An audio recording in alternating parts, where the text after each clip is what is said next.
स्वागत में हमने मेरे हमारे बीच में भरतपुर जिले के मुखिया आदरणीय श्री काले पंडित साहब,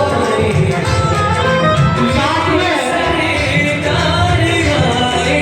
एसडीएम साहब, कविता के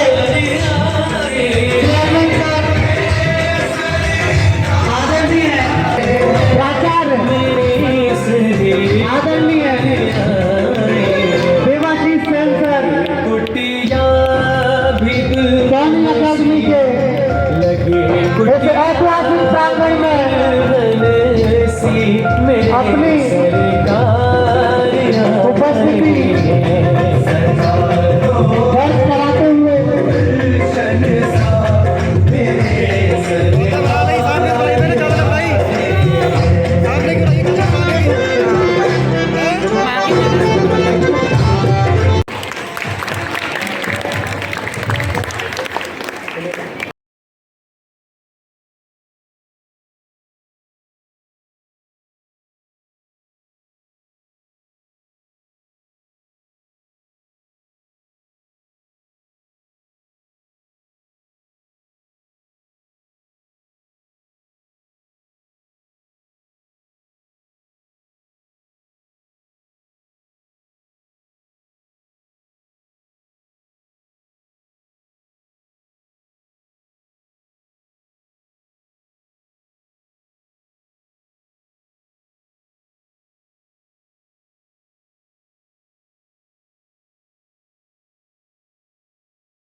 the respected our honorable chief guest,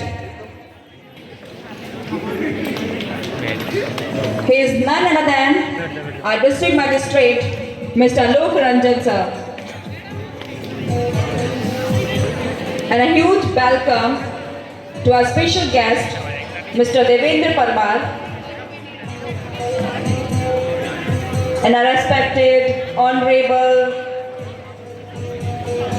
our chairman, Mr. Vikas Soni sir.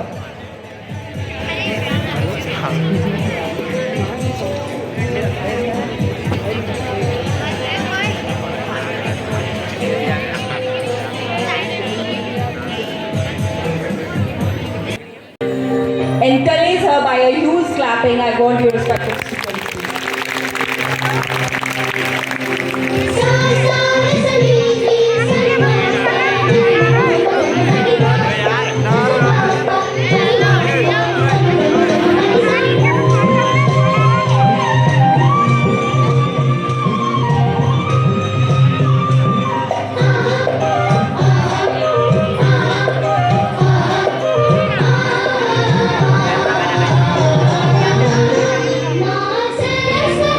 Saraswati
भव की विषय हुआ हमारा भारत देश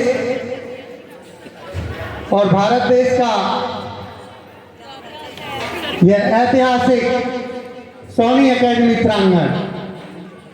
इसी क्रम में मैं मंच पर आमंत्रित करना चाहूंगा संस्था प्राचार्य आदरणीय श्री देवाशीष सेन सर।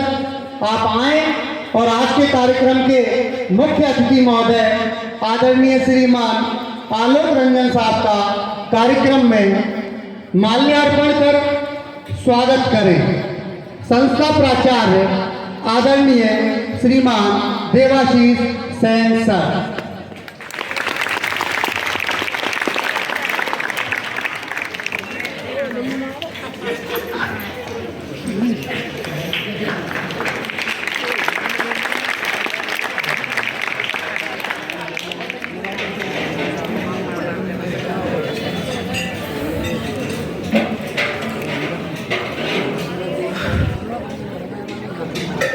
हमारे कार्यक्रम के विशिष्ट अतिथि आदरणीय श्री देवेंद्र सिंह परमार साहब का कार्यक्रम में माल्यार्पण कर स्वागत करें।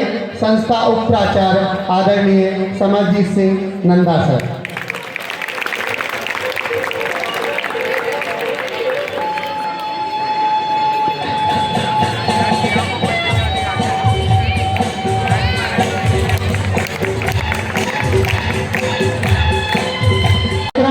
हमारे बीच उपस्थित संस्था के चेयरमैन सर आदरणीय श्री विकास सोनी सर का माल्यार्पण कर कार्यक्रम में स्वागत करें।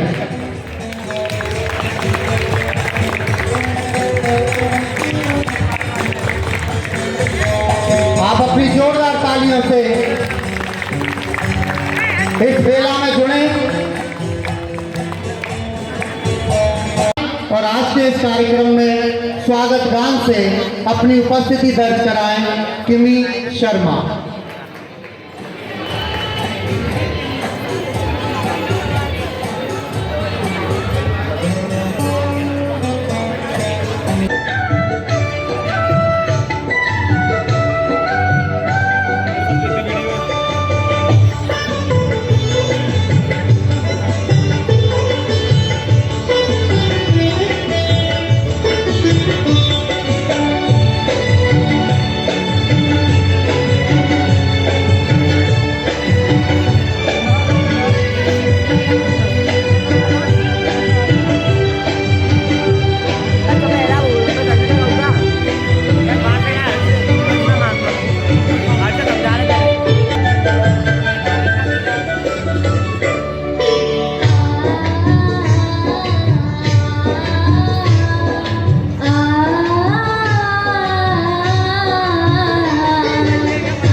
जैसों पे हमको सदा नाज है।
possible.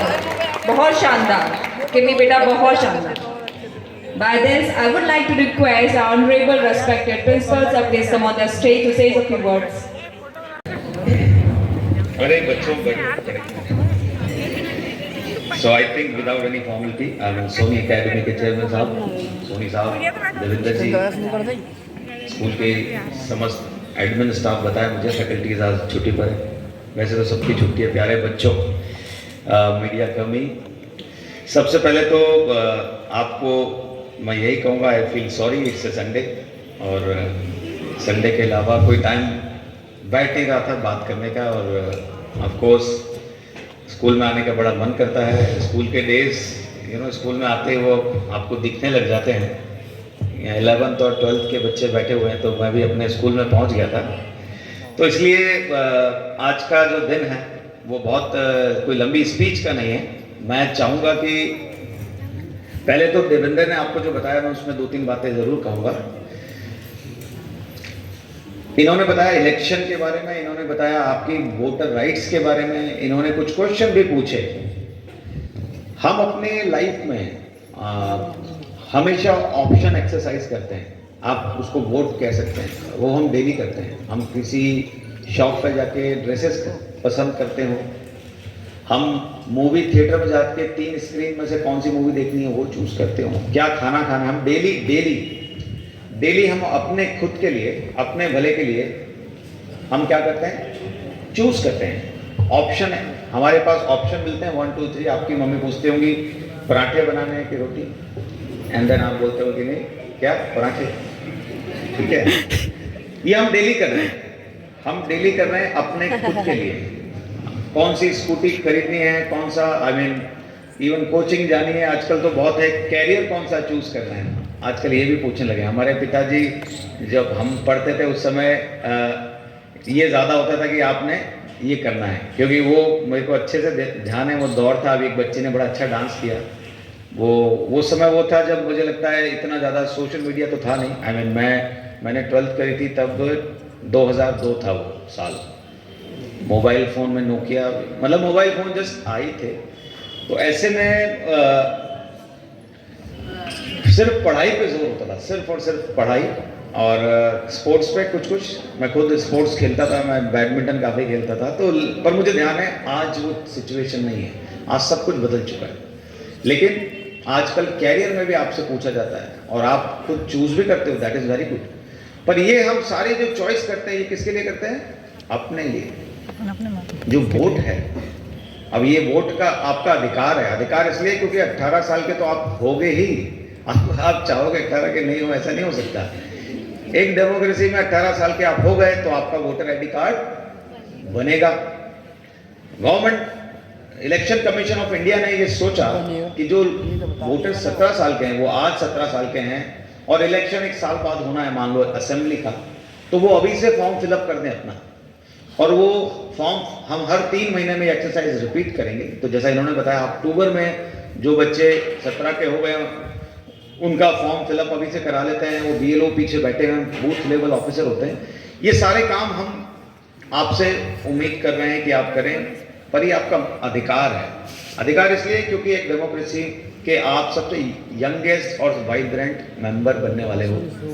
लेकिन मैं दूसरी बात बोल रहा हूँ, वो ये है कि सारे ऑप्शन चूज करते हैं अपने लिए.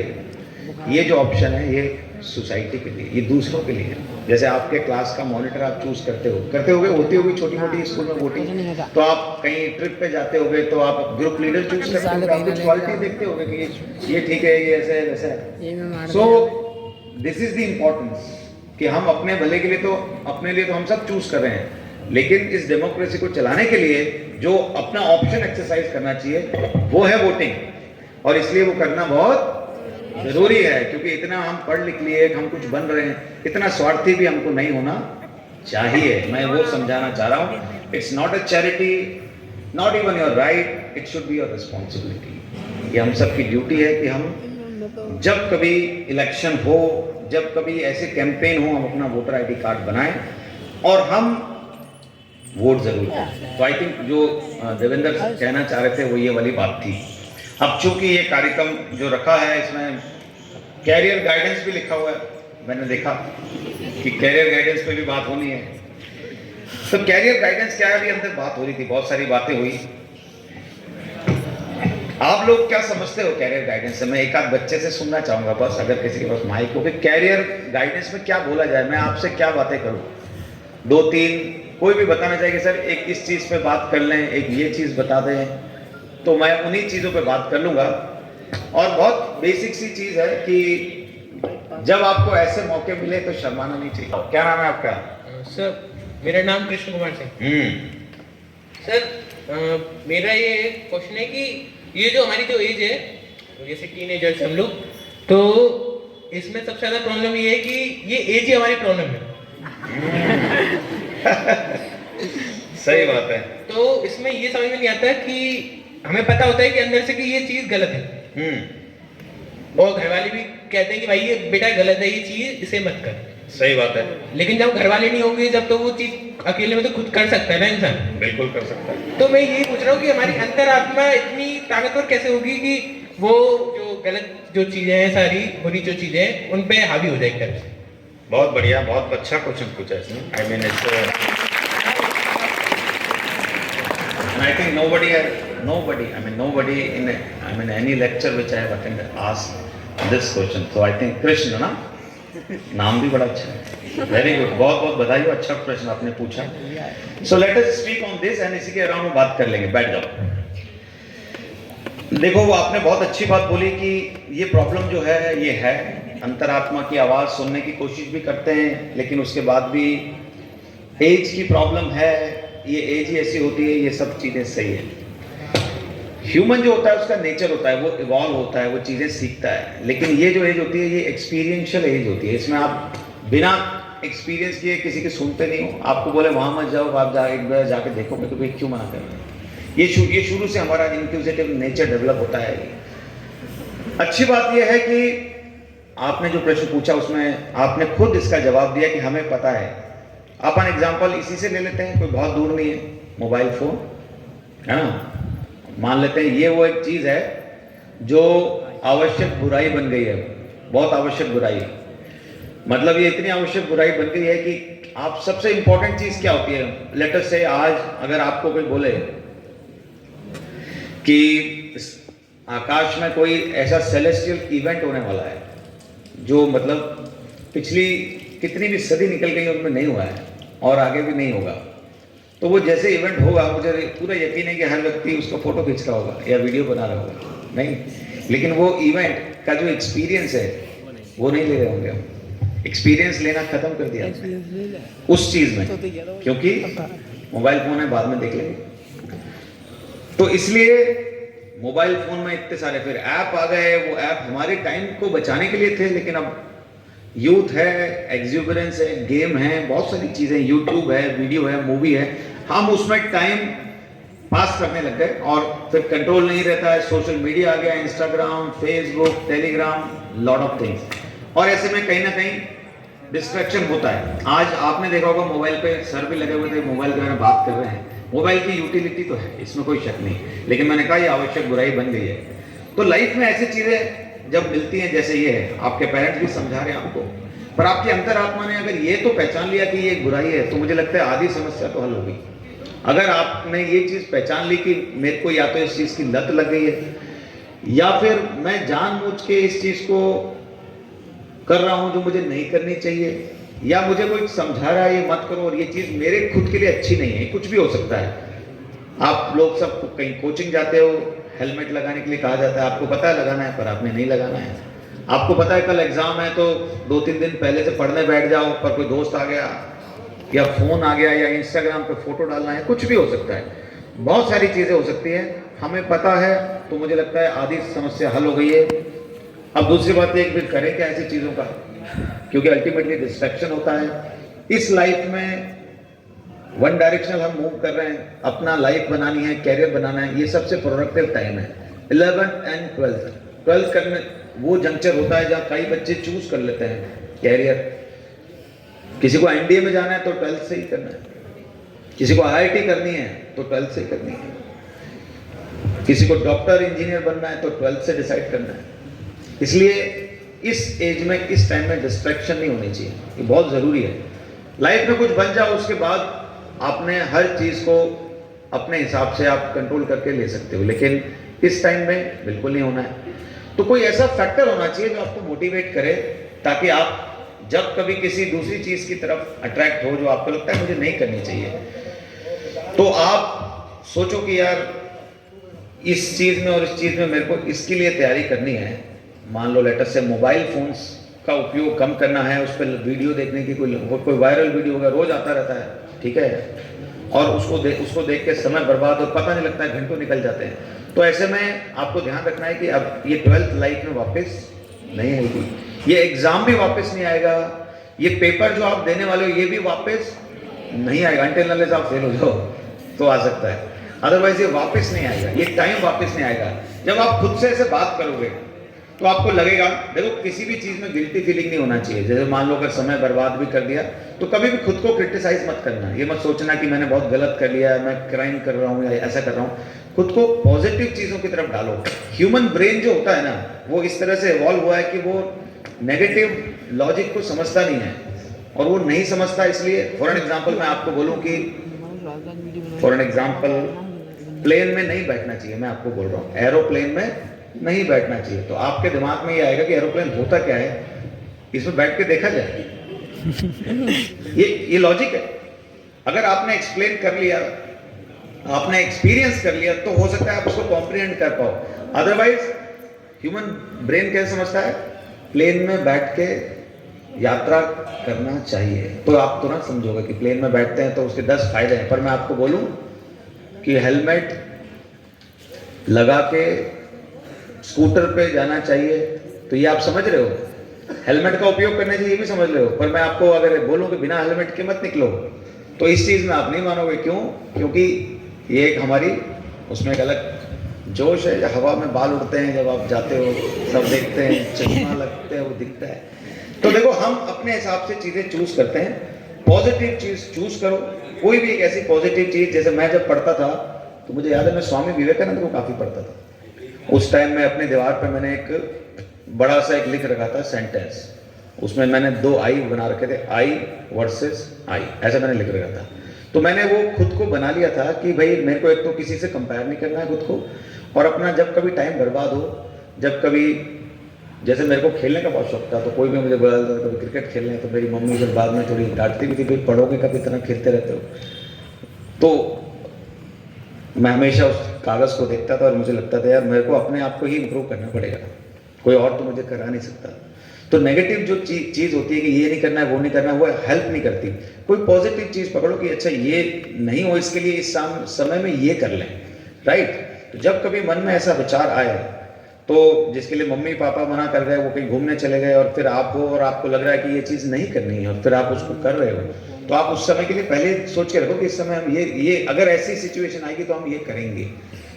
कुछ भी हो सकता है। मुझे अच्छा लगा इस स्कूल में काफ़ी सारी स्पिरिचुअलिटी है, तो ये जगह भी अपने आप में ब्रज भूमि है।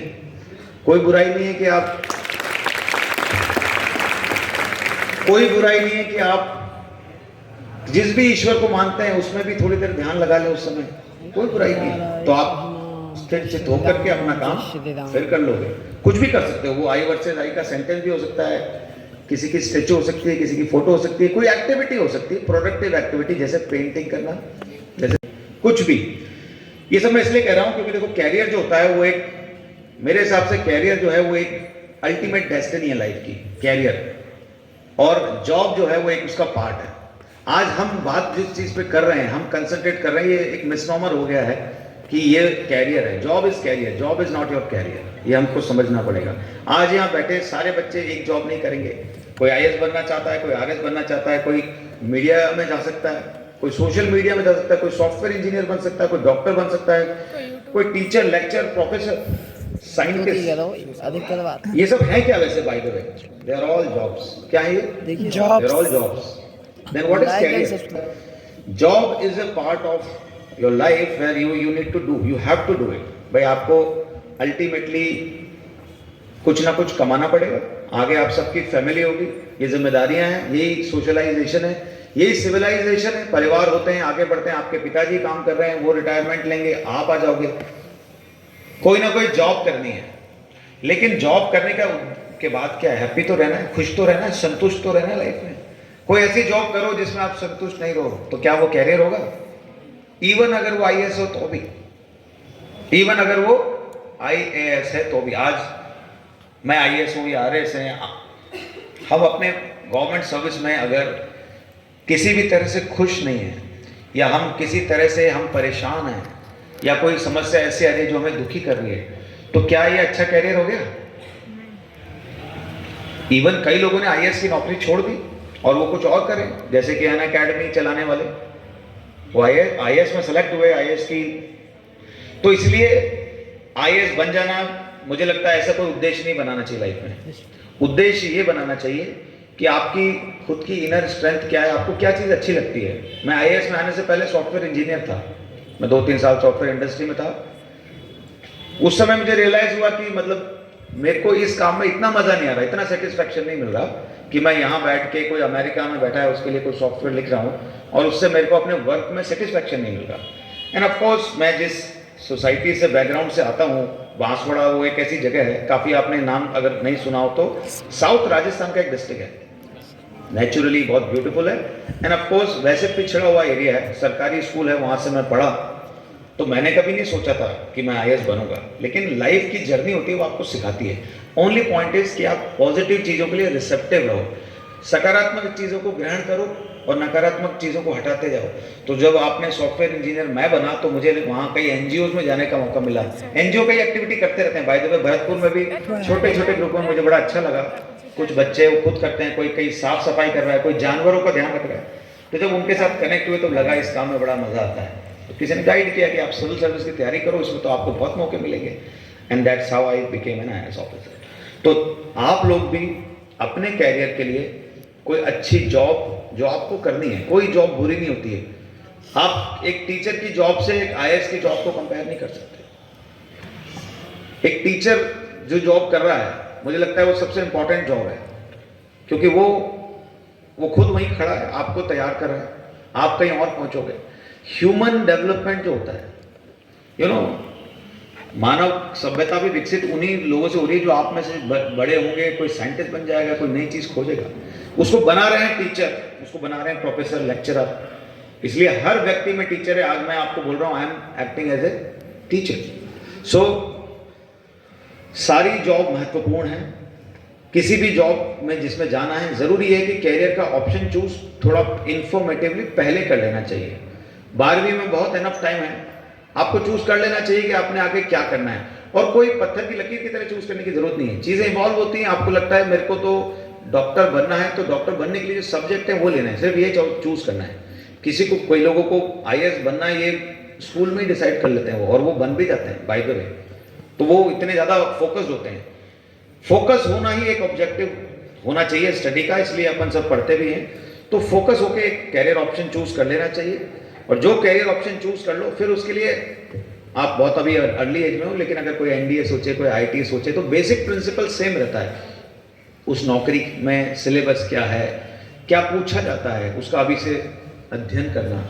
If somebody want to give IIT exam, IIT का क्या सिलेबस है, मतलब केवल कोचिंग में चले जाना, कोचिंग में जाके क्लासेस सुन लेना, फिर घर आ जाना, वो एक वे है, यू नो, एक मैकेनिकल वे। सही तरीका ये है कि किसी भी एग्जाम उसका सिलेबस देखो, उसका सिलेबस पढ़ लो, उसका सिलेबस आपको याद हो जाए, इस लेवल का पढ़ लो, एंड देन उसके कुछ प्रीवियस ईयर्स के क्वेश्चन पेपर देख लो। जैसे आप बोर्ड का एग्जाम अभी आपका हाफ ईयरली खत्म हुआ है, तो कुछ बच्चों ने देखा होगा पिछले साल क्या पूछा था, ऐसे देखते हैं अपन। सो यही मेथड लाइफ लॉन्ग किसी भी कैरियर में काम आएगा। There is no other way, there is no special way also. ऐसा नहीं है कि आईएएस का एग्जाम देना तो उसके लिए कोई अलग रास्ता होगा, कोई अलग तैयारी होगी, नहीं, यही मेथड है। इसलिए मैं तो सिर्फ इतना कहूंगा कि अपने कैरियर के ऑप्शन को चूज कर लें समय से, और फिर उसमें जुट जाए, क्योंकि लाइफ में ये समय वापस लौट के नहीं आएगा। जो बच्चे इसको समझ जाते हैं वो अभी मेहनत कर लेते हैं, इस समय बाकी चीज़ को फिर छोड़ देना चाहिए। अगर मोबाइल फ़ोन को भी छोड़ना है, पड़े तो छोड़ना ही चाहिए। मोबाइल फ़ोन, टीवी, कुछ भी, और लग रहा है कि अगर कंट्रोल नहीं है तो फिर ये अपनी मम्मी को बोल दो कि मैं जब इसको यूज करता हुआ देखूं और इस पर देखूं तो आप मुझे शाम को खाना मत देना। ऐसा कुछ पनिशमेंट जरूरी है, क्योंकि ये समय वापस नहीं आएगा और बहुत ज़्यादा टाइम जो है मोबाइल में वेस्ट हो रहा है, मैं देख रहा हूँ बहुत ज़्यादा एक्सेसिवली। और दूसरा ज़रूरी ये है बच्चों कि कुछ भी कैरियर बनाओ, हैप्पी रहना बहुत ज़रूरी है, खुश रहना बहुत ज़रूरी है। तो उसके लिए ज़रूरी है कि अपने आप से बात करो। मोबाइल फ़ोन ने एक बहुत बड़ी समस्या पैदा कर दी है कि आप अपना जो टाइम है, खाली टाइम जो आप शायद नेचर में बिताते हैं, भरतपुर में तो घाना पक्षी विहार है, इतने सारे बर्ड्स आते हैं, शायद उनके नाम जान पाते, अभी फ्लावर्स भी बहुत हो रहे हैं, विंटर है तो फूलों को देख पाते, कुछ लोगों से बात कर पाते, एंड फाइनली जब आप ऐसे नेचर में घूमते हो तो आप अपने आप से भी बात करते हो। जैसे इस बच्चे ने बड़ा अच्छा क्वेश्चन पूछा, मुझे पूरा यकीन है इसने अपने आप से कहीं ना कहीं बात करी होगी, सोचा होगा, होता है ना कि ये प्रॉब्लम चल रही है, मैं सर से पूछूं। बहुत ज़रूरी है ये। जो अपना खाली टाइम है, उस खाली टाइम में आप कुछ भी करो, ऐसा करो जहां आप अपने आप से इंटरेक्ट कर सको। चाहे डायरी लिखो, आपस में आज लोग व्हाट्सएप मैसेज कर देते हैं, आपने देखा वो कितना सुपरफिशियल कम्युनिकेशन हो गया, hi how are you, I am good, how are you, इधर से आपने भेजा, उधर से उन्होंने भेजा, एंड दैट्स हाउ। एक समय था, आप लोगों ने तो नहीं लिखा, पर आपने लिखा होगा, लेटर्स लिखते थे। मुझे आज भी याद है, मेरा भाई एयरफोर्स में था और मैं इंजीनियरिंग कर रहा था, तो मैंने उसको एक लेटर लिखा था, उसका एयरफोर्स में सिलेक्शन हुआ था, तो मुझे वो लेटर आज भी याद है क्योंकि उसको लिखने में मैंने बड़ा सोचना पड़ा। भाई सोचते हो ना, किसी के बारे में सोचते हो, मान लो आप दोनों दोस्त हो, आपके यहाँ स्लैम बुक भरते हो ना आप लोग, स्लैम बुक वो टाइप का, उस समय आप देखो सोचते हो, आप सब आपके दोस्त हैं, आपको पता ही नहीं है उनकी क्या विशेषताएं, क्या खासियत है। यही तो ह्यूमन एक्सपीरियंस है। आज ये सब खत्म हो गया बिकॉज सबके पास मोबाइल है, सबके पास टीवी है, हर व्यक्ति एक टाइम के बाद उसमें बिजी है। मैं चाहूंगा इस चीज़ में इंडल्ज होना चाहिए, क्योंकि आप में से कुछ डॉक्टर बनेंगे, कुछ इंजीनियर बनेंगे, कुछ टीचर बनेंगे, लेकिन जब हम एक ग्रुप में रहते हैं तो बहुत चीज़ें डेवलप होती है, एक दूसरे से सीखने को मिलता है। इसको कहते हैं पीयर लर्निंग, दूसरे व्यक्ति से भी सीखा जा सकता है।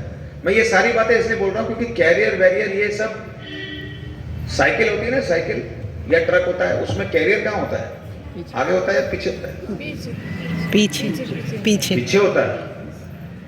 तो आप तो केवल हैंडल अच्छे से बना लो और पकड़ लो उसको, कैरियर अपने आप पीछे पीछे आएगा। कैरियर आपको बनाने की जरूरत नहीं पड़ेगी, इसलिए कम ऑटोमेटिक। इसलिए कैरियर बनाना है, ये सब छोड़ो। क्या बनाना है? खुद का व्यक्तित्व, खुद की पर्सनैलिटी बनानी है ना। जो भी बातें हो रही है लाइफ में, आपको इतनी शिक्षा दी जा रही है, इतने संस्कार दिए जा रहे हैं, इसका उद्देश्य क्या है? बड़े होकर एक अच्छे इंसान बने, एक अच्छे इंसान बने, अपने घर वालों के लिए उपयोगी हूँ, अपनी सोसाइटी के लिए उपयोगी हूँ, अपने देश के लिए कुछ अच्छा काम करें, यही है। और अल्टीमेटली हैप्पी रहें, लाइफ में खुश रहें, वही अच्छा कैरियर है। इसलिए किसी बच्चे के अगर, जैसे यहाँ काफ़ी बच्चे होंगे, कितने बच्चे जिनके 90% आए, 90 है ना, वो हाथ खड़ा करेंगे? थोड़ा हाथ अच्छा खड़ा होगा, 90 तो बहुत होते हैं। कौन सी क्लास में? ऑलमोस्ट 30% हो गए, जहाँ 35 हो गए। अच्छा नीचे करो, कितने ऐसे बच्चे हैं जिनके 60% या उससे कम है, 60 या उससे कम, 70 या उससे कम, 70% या उससे कम? एक, बस एक ही बच्चे हैं।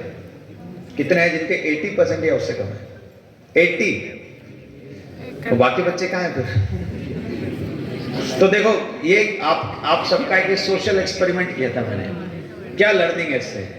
लर्निंग ये है कि भाई अगर, अच्छा कितने बच्चे जिनके 95 से ऊपर है? देखो फटाफट हाथ खड़े होते हैं, because it's a token, it's identity card. यहाँ लगा के roam around, you can show, Prestige feel होती है, अच्छा लगता है। लेकिन जिन बच्चों के 60 भी आए, वो बुरे मानने वाली बात नहीं है, बिल्कुल नहीं है। लेकिन इसका मतलब ये नहीं है कि भाई पढ़ना नहीं है।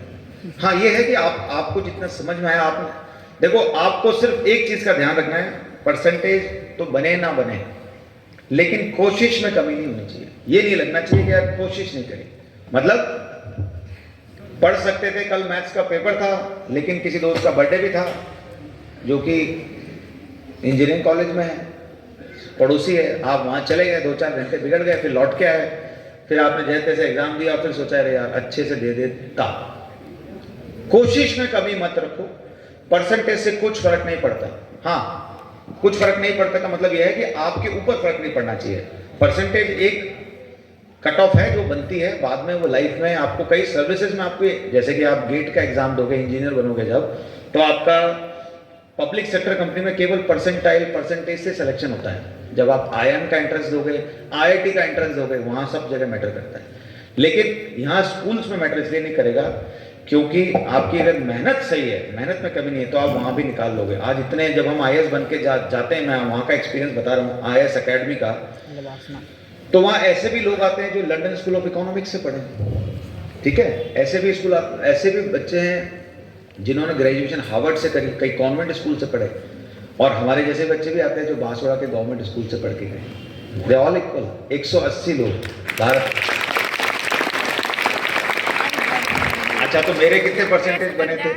मेरे परसेंटेज थे 79.89 एग्जैक्टली। मुझे अच्छे से याद है क्योंकि मेरा एक नंबर कम रह गया था, 80% है, और मैं क्योंकि 80% नहीं बने, पर प्रतिशत जो मेरे क्लास का टॉपर था उसके 87% बने थे। उस समय मुझे भी लगा था क्योंकि उसको मिठाई खिलाते लोग सब, और मुझे कोई पूछ नहीं रहा था। लेकिन अपने अंदर कोई ना कोई स्किल डेवलप करनी चाहिए लाइफ में। इसमें ये एग्जाम भी एक स्किल है, एग्जाम देना, पास होना, परसेंटेज लाना is a one skill. Maybe somebody can sing very well, तो परसेंटेज कम भी है, इस स्किल में तुम मास्टरी करो। Somebody can paint very well, somebody can do hard work, बस मेहनत करनी आती है। मेहनत करने वाला भी आदमी कभी ना कभी किसी ना किसी एग्जाम में लाइफ के निकल जाएगा, वो फिर रुकेगा नहीं।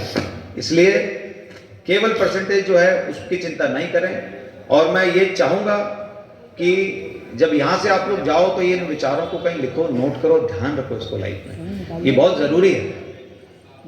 हम सोसाइटी अच्छे परसेंटेज को, अच्छे लोगों को IAS अच्छे बन जाओ, इनको ये सब इंसेंटिव देती है ताकि आप लोग मोटिवेटेड हो। ये आप लोगों को, जैसे किसी का 99.9 आएंगे तो वो यहाँ खड़े होकर सम्मानित होगा कि नहीं होगा?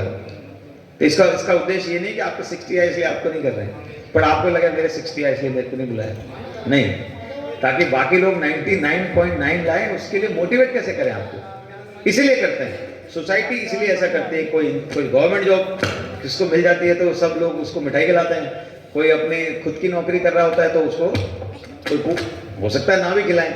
लेकिन आप देखिए आज की डेट में, आज गवर्नमेंट में जितने भी सर्वेंट हैं सबको मिला लें, सारी ऑर्गेनाइज सेक्टर को भी मिला लें, सो हार्डली 2% लोग होते हैं जो नौकरी कर रहे हैं, बाकी सब क्या है? प्राइवेट सेक्टर, बिल्कुल। और प्राइवेट सेक्टर में जो जॉब है वो हाईली पेड हो गई है। सरकारियों में आपका ये अच्छा है कि आपको सोशल ओरिएंटेशन बना रहता है, आपको कई लोगों के जीवन बदलने का मौका मिलता है। ये मौका केवल नौकरी माने से नहीं मिलता। आज कोई NGO चला रहा है, हो सकता है वो फुल टाइम यही कर रहा है, लेकिन प्राइवेट नौकरियां भी आज की डेट में बहुत हाईली पेड हैं, हाईली सक्सेसफुल लोग वहां से निकल रहे हैं। इसलिए जॉब की डेफिनेशन भी कुछ भी हो सकती है, आपको जो उचित लगे, प्राइवेट सेक्टर लगे उसकी तैयारी करो, डॉक्टर बनना है, प्राइवेट प्रैक्टिस करनी है वो करो, लेकिन अपने कैरियर के प्रति सजग अभी होना है। यही टाइम है जब जागरूक होना है। अब जब क्या होता है, व्यक्ति जागरूक हो जाता है ना, जैसे मैं आपको बता रहा हूँ, तो मैं उस पॉइंट पे आना चाह रहा था इतना सा बोल के, तो वो अपने अधिकार, अभी हम अपने राइट के लिए बहुत सेंसिटिव हैं। राइट, मेरा राइट है प्राइवेसी, मेरा रूम है, मैं पढ़ रहा हूँ, मुझे डिस्टर्बेंस नहीं चाहिए, दिस इज ऑल राइट। पर रिस्पॉन्सिबिलिटी कहाँ गई फिर? जिम्मेदारियां कहाँ? आपकी मम्मी ने अगर कुछ बोला, मान लो आपको ये नहीं करना है, तो अगर हम एक पल के लिए सोच लें कि मम्मी ने कहा है तो मेरी जिम्मेदारी उनकी बात मानूं। किसी बड़े ने कहा ये काम मत करो, अगर मैं एक बार को सोच लूं कि मान लो ये जिम्मेदारी है मेरी, अगर किसी ने कहा हेलमेट लगा के जाओ तो मेरी जिम्मेदारी है। किसी ने कहा वोट देने जाओ, बाहर आप घर से निकले, यहाँ बहुत गंदगी पड़ी हुई है, ऑफकोर्स नगर निगम आके सफाई कर सकती है, और हम मिलके अपने घर के आसपास की सफाई भी कर सकते हैं, सोसाइटी की भी सफाई कर सकते हैं। तो जो जिम्मेदारियां हैं उस डोमेन में युवा को जाना चाहिए, यूथ को, आपको जाना चाहिए, क्योंकि अल्टीमेटली अधिकार जो है वो आप वैसे भी पूरे करोगे, लेकिन जिम्मेदारियां जो है ना, सबसे पहले जिम्मेदारी होनी चाहिए हेलमेट के बिना किसी भी 2 व्हीलर पे नहीं निकलना है, सीट बेल्ट के बिना किसी भी 4 व्हीलर पे नहीं निकलना है। आज चूंकि आप ये ऐसा नहीं कर रहे हो तो आप जैसे बच्चों को देख के कई और लोग भी नहीं कर रहे। भाई आप लोग कोचिंग्स में जाते हो, मैं रोज देखता हूँ, पर ये जिम्मेदारी आपकी। कमाल की बात तो ये है कि जिम्मेदारियों के लिए आपको पुलिस खड़ी करनी पड़ रही है हमको, कि वो आपके चेकिंग हो रही है, चालान बन रहे हैं, है ना। ये आपके ब्रदर्स और सिस्टर जो 18 के हो गए उनके लिए कह रहा हूँ, पर मैंने देखा है काफ़ी यंगस्टर इवन बिलो 18 भी आप स्कूटी चलाते हो, कोचिंग जाते हो, it is not good. Cycle का यूज़ कर लो, और अगर साइकिल पे भी जाओ तो हेलमेट लगाओ। साइकिल के भी हेलमेट आते हैं भाई साहब। सेफ्टी का ध्यान रखो, और जब आप जिम्मेदारी से काम करोगे तो मैं आपको एक आखिरी बात बोलूंगा, जब आप जिम्मेदारी से काम करने लगते हो तो लाइफ में डिसिप्लिन आ जाता है। आज मैं, आप सबने महात्मा गांधी का नाम सुना होगा, महात्मा गांधी के बारे में पढ़ा भी होगा। यस मैंने उनसे एक बात सीखी थी जो मुझे बहुत अच्छी लगी बापू के बारे में, कि उनकी लाइफ में वो जिम्मेदारियों की बात करते थे, खुद बहुत अपनी लाइफ में बहुत डिसिप्लिन थे। लाइफ में एक डिसिप्लिन होना बहुत जरूरी है। अब डिसिप्लिन लाइफ का क्या होता है, कुछ भी हो सकता है। कोई किसी बच्चे का डिसिप्लिन ये है कि सुबह 6 बजे उठना है, नहा धो के एक्सरसाइज करनी है एंड देन पढ़ना है। मान लो ये एक छोटा सा चीज है, बट अगर आप डेली ये कर पा रहे हो, डेली, इरेस्पेक्टिव ऑफ कि न्यू ईयर आ गया, इरेस्पेक्टिव ऑफ कि बर्थडे आ गया, मतलब 365 तो नहीं हो पाएगा, लेकिन मैक्सिमम डेज आपने एक शेड्यूल बना लिया अपना और उसको आप फॉलो कर रहे हो रिलीजियसली, आप देखो आपका कॉन्फिडेंस अपने आप बढ़ने लगेगा, आपको अपने आप में बहुत आत्मविश्वास आ जाएगा। और जो बच्चा कोई इसका कोई शेड्यूल नहीं है, कभी ऐसे कर लिया कभी वैसे कर लिया, वो हमेशा थोड़ा उसको खुद लगेगा कि थोड़ा कॉन्फिडेंस की कमी है। तो लाइफ में अपना शेड्यूल बनाने में कोई बुराई नहीं है। जब आप घर पे जाओ बैठो, एक अपना दिनचर्या बना लो। दिनचर्या का मतलब ये है उठने का, सोने का, कुछ मोटा मोटा समय, मतलब सब चीजें फिक्स नहीं होंगी, बहुत मिनिमम चीज फिक्स कर लो। मॉर्निंग में उठ के क्या करना है, उठना कब है और उठ के क्या करना है। 5 बजे भी हो सकता है, 6 बजे भी हो सकता है, लेकिन उठना है, उठ के प्रेयर्स करनी है, उठ के योगा करना है, उठ के स्टडी करनी है, वॉक करने जाना है, क्या करना है। इसको आप एक चीज को अगर कर लोगे तो आप चाहे आप देखना, आप इसको 1 महीने तक फॉलो करो, आपको लगने लगेगा कि आपको अपने ऊपर अचानक से, चाहे आपके कितने भी परसेंटेज हो, आपको लगने लगेगा कि एक आत्मविश्वास आ रहा है। क्यों? क्योंकि देखो आप क्या सबसे ज्यादा किसी और से नहीं सीखते हो, आप सबसे ज्यादा खुद से सीखते हो। आपको खुद पता है आपकी क्या कमजोरी है। आज जैसे मैंने एक परसेंटेज पूछा, काफी बच्चों ने हाथ खड़े नहीं किए। अगर मैं उनमें से किसी एक बच्चे को यहाँ बुला लूँ तो वो आने में शर्म आएगी, है ना, लगेगा कि भाई अब स्टेज पे जाएंगे सब हंसेंगे। ये एक बहुत स्वाभाविक बात है कि जब हम अपने आप को अच्छे से जानते हैं तो हमें पता है हमारी कमियां क्या है। जैसे मेरे को एक श्लोक याद है, मैं अक्सर हर जगह बोलता हूँ, उस कहानी को सुनाता हूँ। मैं जब 11th में था तो मेरी क्लास टीचर ने कहा आज सरस्वती वंदना होगी, उसके बाद तुमको एक श्लोक बोलना है स्टेज पे जाके। और मेरे को स्टेज का फोबिया था, फियर भी नहीं था, फोबिया। मतलब स्टेज जैसे यहाँ है तो मैं सबसे पीछे बैठता था, लेकिन पढ़ने में मेरी क्लास में हम टॉप 2 में थे।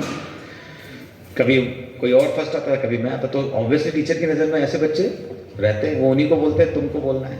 अब आपने जैसे तैसे, मैं एक ही स्कूल से पढ़ा हूँ जहाँ 11वीं भी थी 12वीं भी थी, तो 10 साल तो काट लिए, लेकिन अब 11वीं में मेरे पकड़ा गया, मेरा नंबर आया कि आज तुमको स्टेज पे जाके एक श्लोक, कुछ नहीं, एक श्लोक बोलना है बस।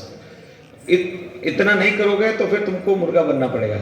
एंड यू नो मैं मुर्गा मैंने ऑप्शन क्या चूज किया कि मैं मुर्गा बन जाऊंगा, पर स्टेज पे डर लगता है जाने में।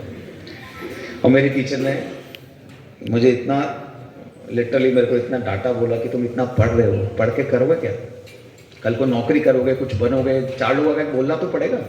ये प्लेटफॉर्म जो है एक अपॉर्चुनिटी है। ये प्लेटफॉर्म जो है ये बाद में आपको पेमेंट बेसिस पे भी नहीं मिलेगा ये प्लेटफॉर्म, क्योंकि कैप्टिव ऑडियंस हर किसी को नसीब नहीं होती। तो जब तो तुम आज बोल के देखो, तुम्हारा वो डर निकल जाएगा। श्लोक क्या था वो मुझे आज तक याद है, और श्लोक भी विद्या के बारे में और आप लोगों के लाइफ के बारे में। ऐसे विनय आती है, विनयम यात्री पात्रतम। जब विद्या से आदमी हम्बल हो जाता है, विनय आ जाती है, तो हम्बल आदमी चीज़ों को रिसीव करने लगता है। हाँ, ये कमज़ोर आदमी है लेकिन इसकी ये बात अच्छी है, ये बिल्कुल अनपढ़ है लेकिन इसमें ये क्वालिटी बहुत अच्छी है। नहीं, हर व्यक्ति से सीखने लग जाता है वो। विनय आती है तो पात्रता आती है, और जब पात्रता आती है यानी एलिजिबिलिटी आती है, क्वालिफिकेशन आती है। पात्रतम धनम अपनोति, यानी पात्रता से ऑब्वियसली जॉब लगती होगी, कुछ होता होगा और आप पैसे कमाने लग जाते हो। और धनार धर्मम तथम सुखम, धन से व्यक्ति फिर अपने सारे धर्म की पूर्ति करता है, पुत्र धर्म, पिता धर्म, समाज का धर्म, और धनार धर्मम, धन पूरी करके तथम सुखम, सारे सुख की प्राप्ति अल्टीमेटली। तो विद्या से किस तरह सुख की तरफ पहुंच रहे हो, ये उसका एक श्लोक था, मैंने उस दिन बोला था। और मैंने तो एक वो 11th क्लास है, वो मेरे टीचर हैं, इसलिए मैंने कहा टीचर सबसे इंपॉर्टेंट है। अगर वो टीचर का परसिवियरेंस नहीं होता तो मैं मुर्गा बन के और फिर कोई और बोल देता। तो इसलिए कैरियर सब बन जाएगा, लाइफ में सब चीजें हो जाएंगी, कोई उसकी चिंता नहीं करनी है, सिर्फ फोकस लूज नहीं करना है। जो चीज आपको हार्म कर रही है, वो कुछ भी हो सकता है, इंडिविजुअली हो सकता है, कोई आपको लत लग गई वो हो सकती है, ध्यान रखो कि वो ये नहीं करना, ये नहीं करना, ये आपका दिमाग अंडरस्टैंड नहीं करेगा। ये करना है इसकी जगह वो अंडरस्टैंड कर लेगा। यानी ये नहीं करना है, छोड़ो। जैसे आज मैं फूडी हूँ, मुझे खाने का बहुत शौक है, मैं कंट्रोल कर रहा हूँ, तो मैं कैसे करूँ? तो ये खाना नहीं छोड़ना है, एक्सरसाइज करनी है, ऐसे हाँ, इस तरह से समझा रहा हूँ कि भाई ठीक है, आ गया तो खाना ही पड़ेगा, लेकिन खाना नहीं खाना है तो फिर खाना तो खाना पड़ेगा। एक्सरसाइज करनी है। इसी तरह से तुमने जो पूछा, ये नहीं करना, ये नहीं करना है, उस पर नहीं मत चलो, इसकी जगह ये करना है। ये जब टाइम आएगा, ये विंडो मिलेगी, उस समय खाली होंगे या कुछ भी होंगे, तो ये नहीं करना है, बल्कि ये चीज़ करनी है, कुछ भी हो सकता है। तो मुझे लगता है इन्हीं शब्दों के साथ में मैं अपना तो संवाद करूंगा समाप्त। मुझे उम्मीद है आप लोगों को अगर कुछ पूछना है, अगर कुछ रह गया है तो 1-2 मिनट में बात कर लेंगे। हाँ बच्चों, माइक दे दो। क्या नाम है आपका? आपने बड़ा सुंदर डांस किया है। Thank you sir. Sir, my name is Ananya Sharma. Sir, I have one question. कि जब आप मेरी उम्र के थे, मतलब मेरी तरह थे, तो आप कितना स्टडी करते थे, कितने आवर पढ़ते थे? एक्चुअली क्या है, मैं जब आपकी उम्र में था तो मैं आप कौन सी क्लास में बेटा? 5th में। You know it you will be surprise कि उसकी कोई मेमोरी ही नहीं है। यू नो इट वाज, क्योंकि आज 5th में बच्चे कितने ओरिएंटेड हैं कि ये क्वेश्चन पूछ रहे हैं। 5th क्लास, ये 5वीं क्लास में आप ये क्वेश्चन पूछ पा रहे हो? नहीं, मुझे अच्छे से याद है, मैं 5वीं क्लास में था तो मुझे याद ही नहीं कि पढ़ता भी था क्या।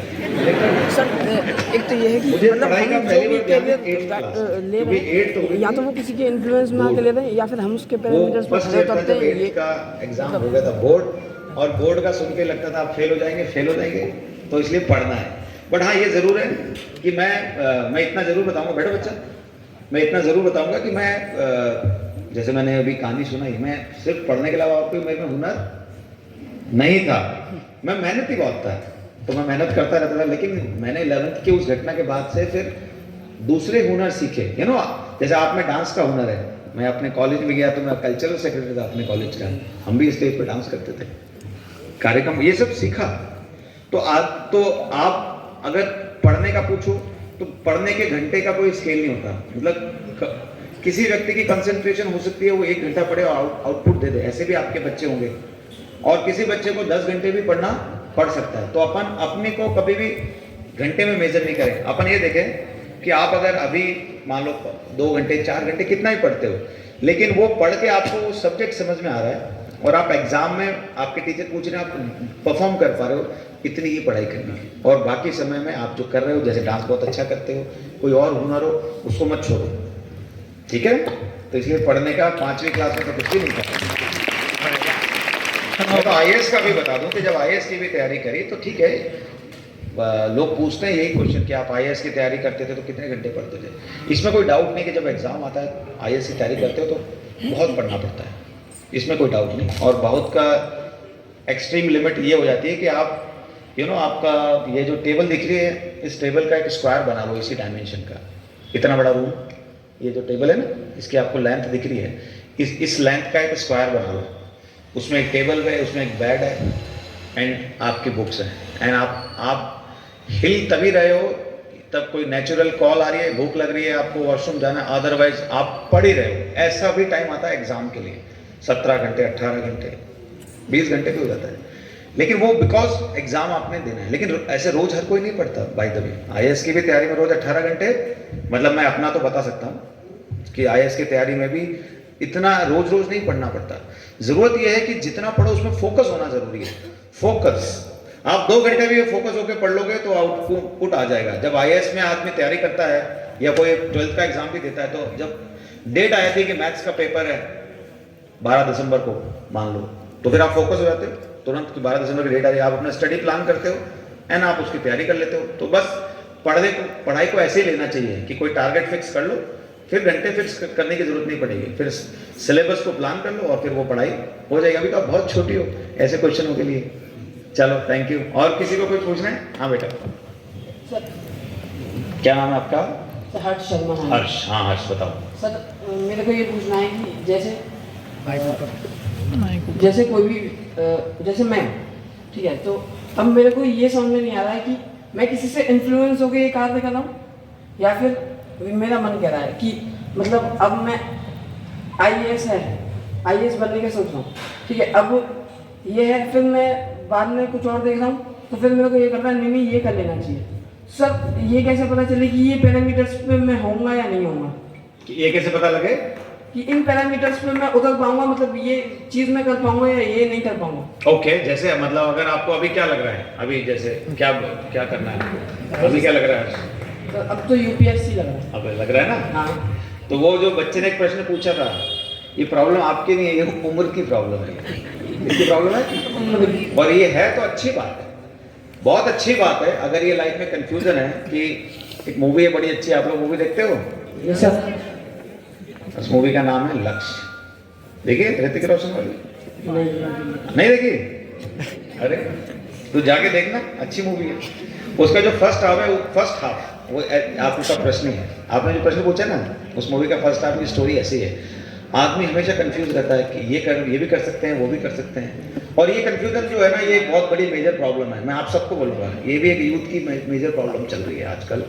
बैठो बेटा, कि ये भी कर सकते हैं, वो भी कर सकते हैं। फॉर एग्जाम्पल, आज मैं डिस्ट्रिक्ट कलेक्टर हूँ, मेरे अंदर काफ़ी सारे लोग काम कर रहे हैं। अभी नए हमारी भर्ती हुई थी पटवारियों की ना, 250 पटवारियाँ हैं, उसमें से आधे लोग कुछ और एग्जाम दे रहे हैं अभी, ठीक है। इसका मतलब उन्होंने पटवारी की तैयारी करी होगी, पर वो कुछ और बनना चाह रहे हैं, फिर वो कुछ और बन जाएंगे, फिर वो कुछ और बनेंगे।